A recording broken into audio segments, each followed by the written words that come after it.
All right, welcome back to the channel. So, Deontay Wilder gets threatened by Tyson Fury's camp. Specifically, they say that they're going to break his legs during the Tyson Fury fight.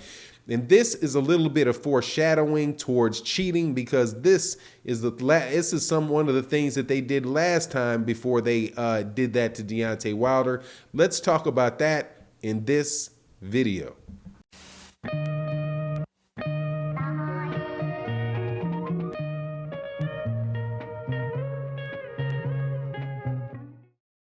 All right, welcome back to the channel. So before I get into the subject matter of the video, please make sure to subscribe to the channel if you're not already subscribed. Also, like the video, share the video. It goes a long way towards growing the channel, and I would greatly appreciate your help in that regard. So let's talk some more Deontay Wilder and Tyson Fury and some of the back and forth that is going on before this fight that is going to be occurring October 9th, provided that Tyson Fury doesn't pull out of the fight between now and then. Now, if you hear some derision in my voice about Tyson Fury, and maybe something that seems like I'm being a little less than neutral on topics related to Tyson Fury, you're 100% right.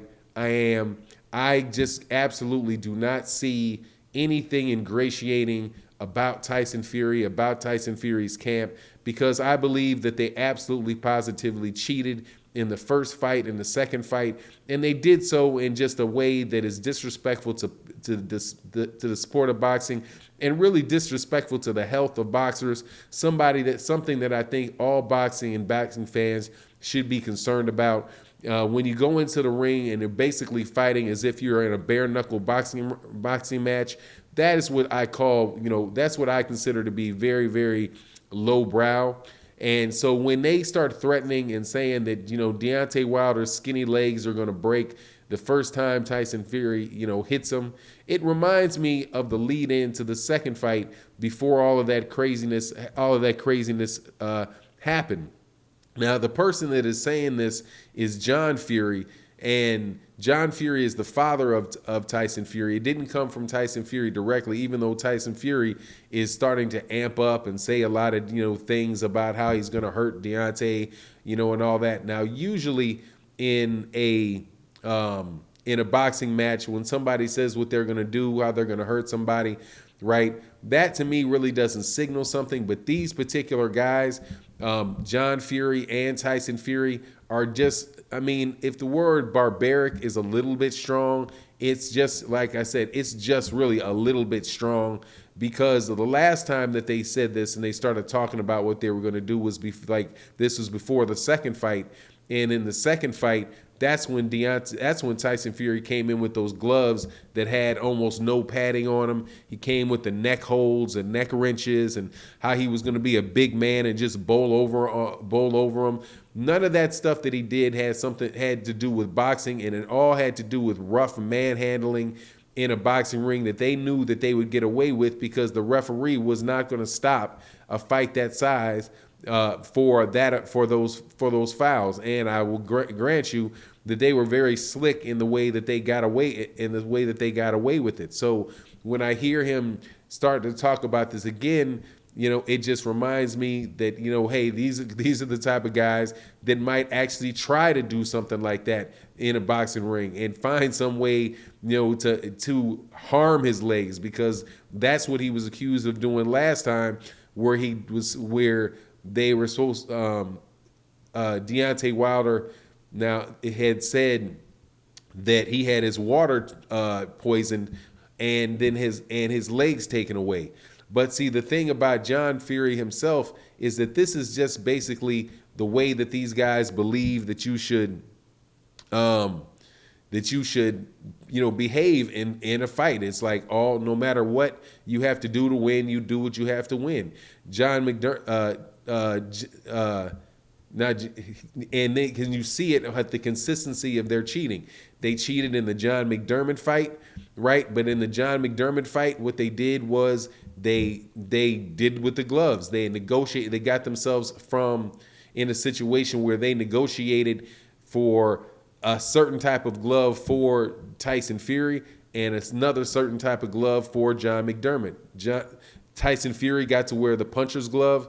John McDermott had to wear big balloons that were basically, the way he described it was, John McDermott described it was, Tyson Fury was wearing gloves that were meant to do damage to the brain, and John McDermott was wearing gloves, forced to wear gloves that were meant to protect the brain of the other guy you're fighting. So we just wound up taking like major, advantage, in that regard. And that was something that they did in the negotiations, but it's also something that you could see is completely unfair in a boxing ring. But, at the same time, I can understand why people would say, that's just the negotiation, because that's what you got to see. You're seeing now in the Canelo Alvarez negotiation with Dimitri Bivol, which is to have somebody fight at a catch weight. But then the other type of things that they've done is he's literally got into the ring with a thumb disconnected from his glove, and got into the ring with Christian Hamer like that. And then on top of that, but the glove was discovered and he was forced to replace the boxing glove.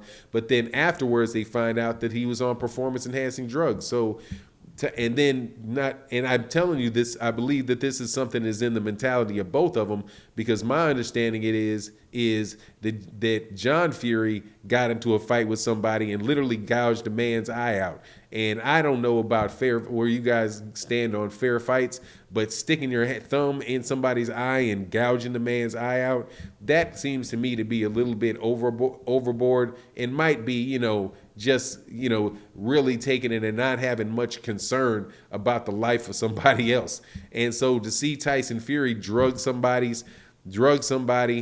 when they come into a ring, then have padded gloves behind that, and then claim that, oh, we're going to get him out of here in 2 rounds, and then come into the ring and Deontay Wilder looks like he just is all disheveled. Well, when they say that they start threatening again, I felt like once they pulled out from the COVID fight, they pulled out of the fight that was supposed to take place on July 24th and pushed it back. My first feeling was like, oh, okay, they must be looking for another way. Got to be looking for a new way to cheat in the next fight, because they were having a bad camp fighting straight up with sparring partners like Jared Anderson and Michael Hunter. But, you just chalk it up for all, just being threats.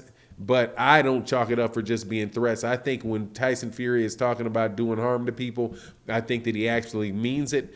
And that now it's just you just have to be on really close lookout to see, okay, well, what is he going to do to try to bring this about? Now, I don't think he's literally going to try to break his legs, but I do believe he's going to try something underhanded in that ring or going into the fight that may result in some, undue harm being inflicted upon Deontay Wilder. Because if you beat somebody in the ring fair and square, that's one thing. That's both people sign up for that.